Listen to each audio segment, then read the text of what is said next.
Bonjour, bonsoir à tous, bienvenue dans cette vidéo sur une petite decklist Chevalier Fantôme qui me plaît bien, c'est pour ça que je vous la présente.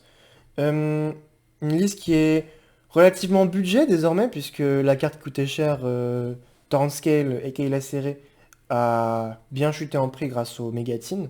Donc moi je l'ai évidemment en secret mais en allemand. Et du coup budget parce que je joue pas Dragoon, parce que je trouve pas ça nécessaire. Et de toute façon, je pense que pour la majorité des gens, on se sont rendu compte que Dragon n'était pas nécessaire dans Phantom Knight.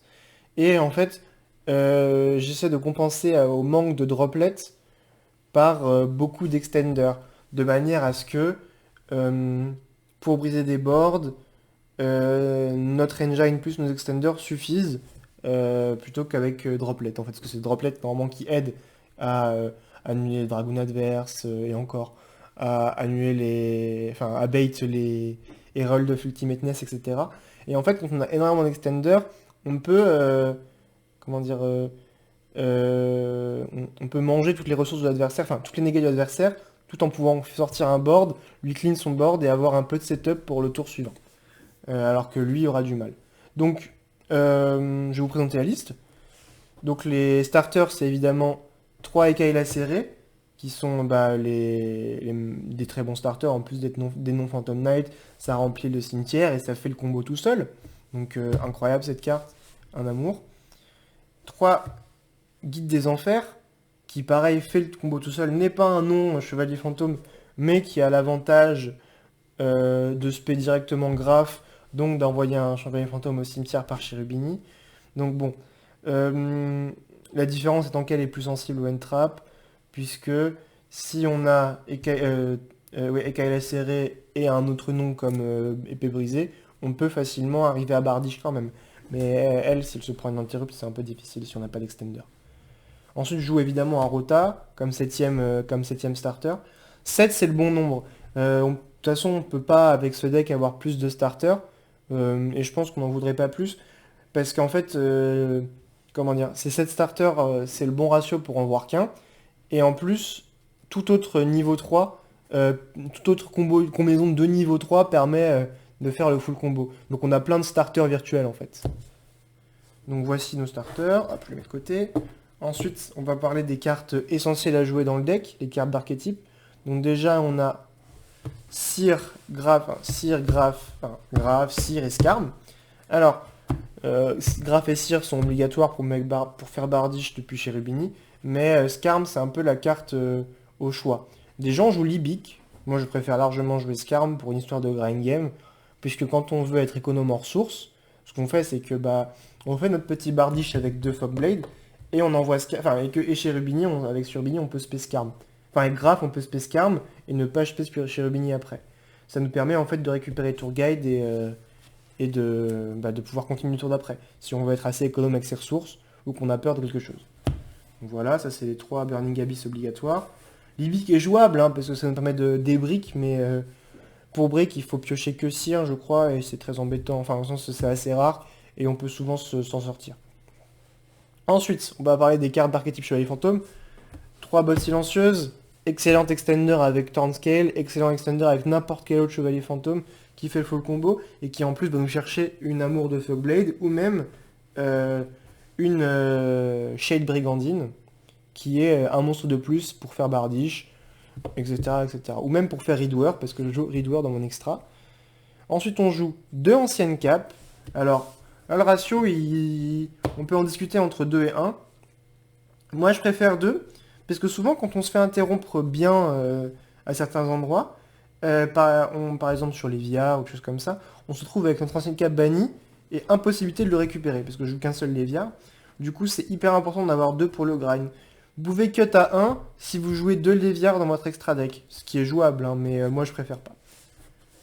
Et ensuite, un Stain Greaves ou Chose Souillée, le grand détesté, qu'on déteste avoir, qu'on n'aime pas avoir, mais qui est si bien pour qui nous sort parfois de situations désespérées. Quand on a une main avec trop de chevaliers fantômes, par exemple, il est super intéressant à Foolish et pour trigger Ekaila Serré, que j'ai rangé là, Ekaila Serré.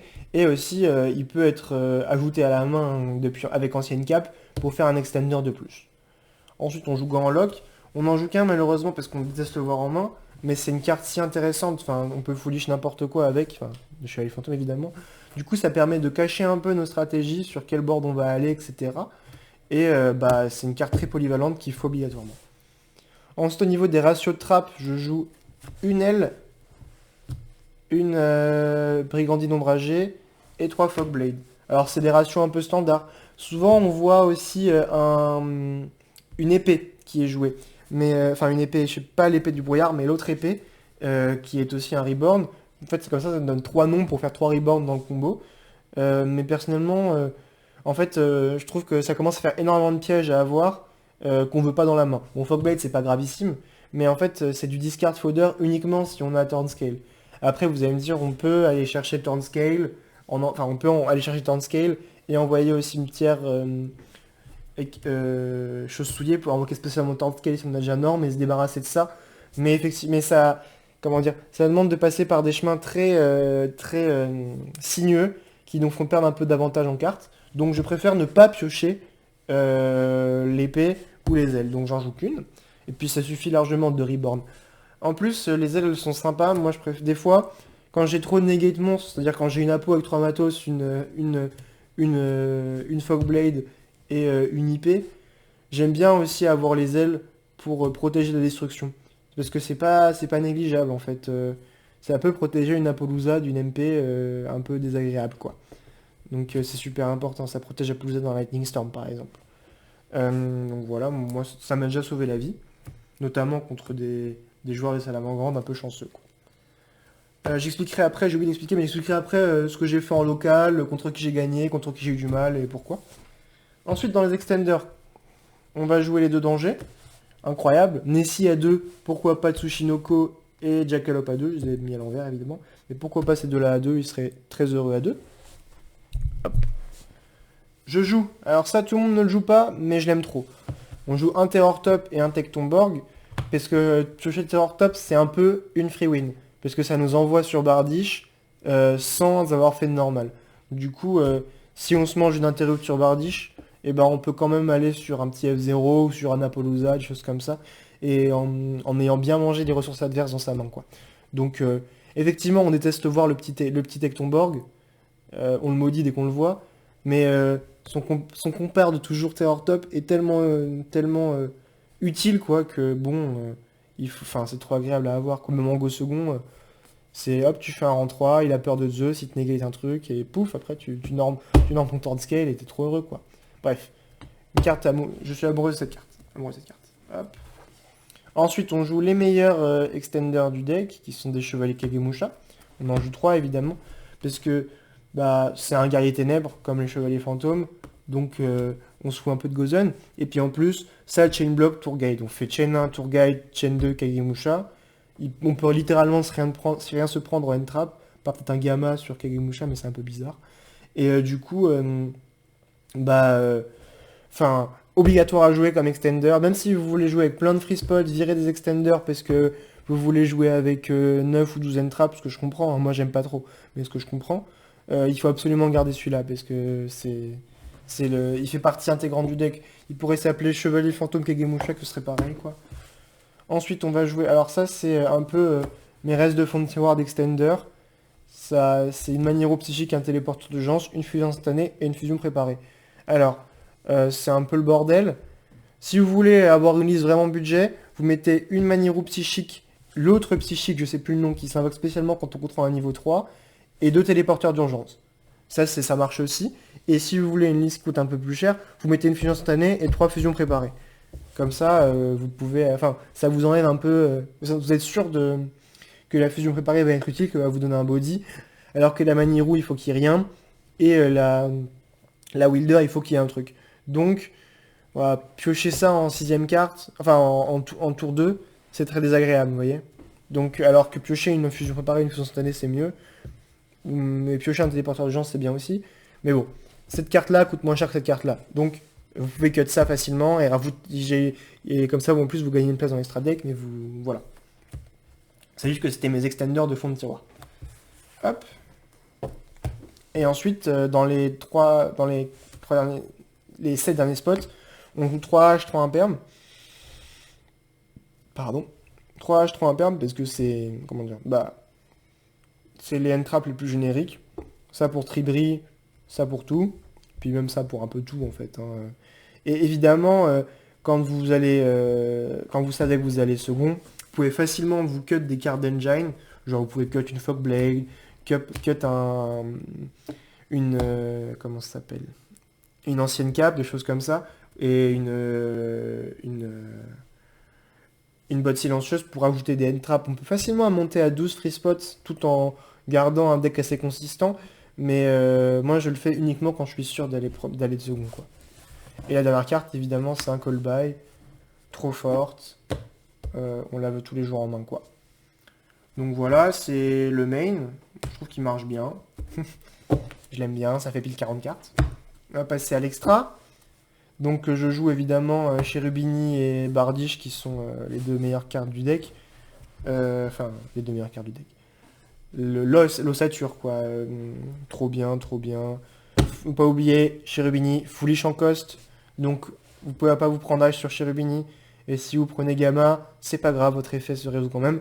Et hyper important, on sait jamais, dès que vous pouvez, si vous avez une carte à 7, une MP à 7 quand vous avez Cherubini, n'oubliez pas de la 7, de manière à ce que, si vous prenez Gamma par exemple, non seulement l'effet se résout, mais en plus vous pouvez envoyer votre carte du deck au cimetière, enfin, votre carte 7 au cimetière, au lieu d'envoyer Cherubini au cimetière. Ce qui est quand même assez utile. Des gens oublient parfois, hein, ça m'est déjà arrivé, donc couvrez vos arrières, quoi. Donc c'est gratuit, faites-le. Ensuite, en X6-3, je vais jouer 2 épées brisées et un Léviard. Je pense que ma target à Instant Fusion, c'est Fantôme de Flamme. Si vous aimez pas jouer ça, remplacez le Fantôme de Flamme par un Denté. Parce que ça, je joue aussi F0, et c'est mieux de faire F0 Léviard que F0... pardon, c'est mieux de faire Denté Léviard que épée brisée Léviard. Tout simplement parce que ça vous envoie 3 cartes au cimetière en plus, donc possiblement un extender. Donc voilà, ça c'est ma target à Instant Fusion, à Rediffusion. Ensuite, dans mon board, soit je fais un board à base de IP et Apollousa. Donc voilà, une carte importante. Soit je fais un board avec F0. Alors F0, elle coûte plus trop, enfin elle coûte 15 euros. Mais si vous voulez pas la jouer et que vous voulez une alternative plus budget, je vous conseille le Dragon 6 de la Rébellion de Ténèbres. C'est, enfin pas celui-là, l'ancien. Le Dragon 6 du Requiem Ténèbres. Donc en fait, vous mettez dans votre deck la magie rapide qui rank up en bannissant un ténèbre. Et comme ça, vous avez, pendant le tour de l'adversaire, un monstre qui peut négaler 3 fois un effet de monstre, un peu comme Apollousa, et détruire. Alors pourquoi je préfère jouer F0? Tout simplement parce que dans les locaux où je vais, il y a énormément de Twin Main et de Cosmic Main. Et en fait, la magie qui permet de rank up, elle est uniquement activable durant la main phase, un peu comme Pandé, quand c'était l'Air Prend Kids, quoi. Et du coup, bah, si je me prends un Twin en stand-by, bah, je perds 3 negates. Alors qu'avec F0, il est là pendant mon tour, et il reste là. En plus, F0, bon, comme, de toute façon, l'autre aussi est pas destructible au combat, il va effet de carte, mais elle est déjà pas destructible, et en plus, elle boulotte le monstre. Elle te la joue, elle te met sur ton main, du coup, elle te met sur ton terrain. Du coup, c'est toujours mieux que negate et détruire, parce que dans certains match-ups, c'est mieux de voler la carte pour pas qu'il parte sur une link.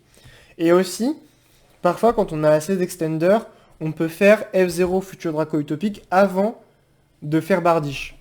Du coup, ça force une interruption avant Bardiche, qui est un peu l'obligation du deck, enfin, qui est un peu le truc obligé pour faire tourner le deck. Et du coup, soit il t'interrupte le Future Draco, soit il le voit pas venir. Et il peut plus faire de end-trap, puisque bah, tu peux annuler la end-trap. Voilà. Donc ça, c'est intéressant. Mais enfin, très souvent, c'est quand on a un ou deux extenders qu'on peut faire ça avant de faire Bardiche. Et dans les locaux, je préfère faire IP Apo parce que c'est beaucoup plus généraliste, ça fait beaucoup plus de negate. Et puis contre Dritron, par exemple, IP Apo Fogblade Bardiche, ça suffit largement pour pas qu'il le passe. Sauf s'il a une main goldée, évidemment. Mais En théorie, quoi. Son engine ne peut pas le passer tout seul. Ensuite, je joue le package Zeus, ou Zeus, avec Downer des Zeus, pardon, ils sont pas dans la cam. Donc voilà, en plus il a baissé en prix Zeus, donc vous pouvez le prendre.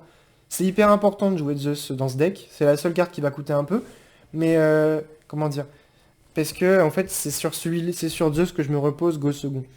Puisque en fait l'idée c'est de montrer que tu peux faire Zeus, comme ça tu bait des negates, et après tu peux jouer tes plays. Mais donc il faut le jouer. Ou alors si vous pouvez pas le jouer, jouez plus de end-trap et moins d'extender pour que les boards adverses soient moins puissants. Ensuite, je joue un Redoer, parce que bah, c'est ma seule target niveau 4 à l'effet de épée brisée. Je joue pas Chevalier du Raid et Dragon 6 de la Rébellion Ténèbres, parce que il sort que très peu, et il me donne très rarement le létal, bizarrement. Donc je ne l'aime pas, je n'aime plus trop. Et lui, il est bien parce qu'avec Shade Brigandine, si vous le faites avec Brigandine ombragée, plus une IP, contre le deck back row, ça vous donne un truc mieux que Appaloosa ou des choses comme ça. Parce que ça renvoie dans le deck, si je dis pas de bêtises. Euh, Ouais, au-dessus du deck. Bon, c'est face recto, mais par exemple, je sais pas, un Élusic, chose comme ça, une Ecclesia. Quoique Ecclesia, c'est une invocation, donc pas très utile, mais c'est beaucoup plus... c'est beaucoup mieux contre les decks back row, je trouve. Enfin, c'est pas super optimal. C'est ça le problème de ce deck, c'est qu'il a vraiment pas grand-chose contre les decks back row. Mais bon. Et ensuite, je joue Licorne en target IP, évidemment. Et après, je joue Borel Sword. Qui pourrait être un access code, mais je ne l'ai pas. Et parce qu'on est censé être dans une liste à peu près budget. Et que Borel Sword fait bien le café, puisque, bah... Enfin, Borel Sword plus une Xyz, c'est létal, quoi. Souvent. Et aussi, voilà, Redoer, c'est hyper important de jouer au moins une X64. Vous pouvez aussi jouer... Moi, je pense que Dragon Tornade Dragon, c'est jouable en deck. Si jamais il y a plus de back row qui reviennent, il faut jouer ça, quoi.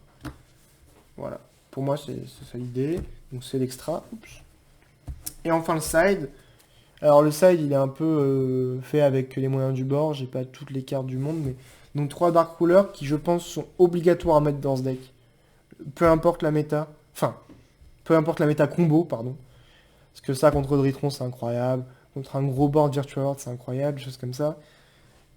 Incroyable à jouer. Et surtout, hyper important dans ce deck, parce qu'en allant second, si tu es Dark Ruler, tu peux détruire son board avec des Bardiche. T'as plein de pop avec Bardiche et les épées brisées. Et du coup, ensuite, tu peux faire ton petit board et avoir du setup pour le tour suivant. Donc c'est hyper important de jouer ça. Je pense que c'est obligatoire. Limite à mettre en main, mais je sais pas. Je trouve que c'est une carte qui va trop bien avec PK. Ensuite, pour les back row, enfin même pas pour les back row. Ça, c'est pour quand on est qu'il y a trop de decks qui jouent des pots. C'est hyper important de pouvoir annuler les pots, je trouve. Et puis même, il y a plein de cartes magie importantes, que ce soit toutes les magies Virtual World. Bon, Tanky, plus maintenant, en théorie. Même maintenant, certains Virtual World jouent Popper Up, là, le truc qui permet de draw, enfin de remettre de discard et de draw. Donc voilà, ça c'est bien. Plus de prospérité, plus rien, et puis bon, si tu touches order, t'es content, quoi. Voilà. Ensuite, je joue 3 twins contre les decks back row. On n'en voit pas beaucoup, mais bon, c'est toujours important. Voilà. Remplacé par des Evenly si jamais Ellich revient dans vos locaux. Je joue 3 drôles. Parce que c'est une très bonne carte contre Dritron et plus versatile que Sickle Reader. Et comme j'en croise pas beaucoup, je mets pas Sickle Reader dans mon extra. C'est bien contre Atignister aussi et bien contre certains decks dont t'as pas l'habitude de voir qui tuto beaucoup. Et enfin évidemment 3 Nibiru, la star des locaux. Il y a 2 semaines j'en ai fait un, j'ai joué contre 4 Salam sur 5 games. J'ai pas vu un nib de la game, j'ai pas vu un nib de mon tournoi, mais important. Donc voilà, c'est à peu près tout ce que j'ai à dire pour la decklist. Alors concernant les derniers locaux que j'ai fait 4-0 la semaine dernière. J'ai gagné contre Dritron. J'ai réussi à passer un gros board game 2. Bon, game 1 ça a été un peu difficile parce qu'il m'a fait la totale. Et voilà. Mais game 2, j'ai go first. Ouais, donc ça s'est bien passé. Et game 3, il a go first. Et j'ai bait une orange light. Enfin, je sais plus ce que j'ai fait. Je crois que j'ai H quelque chose, il a du Orange Light en réponse, et du coup il avait plus trop de ressources, il a eu du mal à faire un bon board et je l'ai passé. Mais sinon, euh, voilà, qu'est-ce que j'ai pas affronté tant de decks intéressants que ça. J'ai affronté beaucoup de Salah, et bah, c'est souvent, c'est even contre Salah, c'est-à-dire que c'est 50-50, je trouve, il n'y a pas une histoire de match-up. Enfin après, en théorie, si tu arrives à faire Apollousa au tour 0, c'est bon pour toi, quoi. Mais, comment dire... et puis en soi, c'est Rage qui fait chier contre ce deck-là, parce qu'on s'en fout de se faire negate une invoque ou un effet, mais se faire péter plusieurs cartes, c'est vraiment atroce. Rage, c'est très chiant plutôt que Roar. Et voilà, j'ai pas croisé de SS, j'ai pas croisé de Dogmatica Invoke Shadow. Voilà, donc c'est à peu près tout pour cette decklist. J'espère qu'elle vous a plu. Normalement, elle coûte pas très cher. Du coup, en plus, ça peut permettre de faire découvrir le deck à plein de gens. J'en serais très heureux. C'est un deck qui est, je trouve, ça fait un mois et demi que je le joue, un bon mois que je le joue. Et il est super cool à prendre en main. Et même si le board, en fait, le board de fin est souvent le même, la façon d'y aller est toujours très très très très très différente en fonction de ce autour de quoi tu joues. D'où l'importance des deux cartes à une, c'est-à-dire pas eux, pardon, l'importance de, je vais y arriver. Je ne me rappelle plus leur nom, je suis fatigué. Ah, où sont mes PK? Ouais, l'importance de, on y est presque, de lui et lui, de choses souillées et de grands locks, qui permettent vraiment une flexibilité vraiment pas dégueu dans les plays. Si vous voulez une vidéo combo et possiblement comment jouer autour de certaines choses, euh, c'est facilement trouvable en anglais. Je sais pas si en français c'est trouvable, j'ai pas trop regardé honnêtement.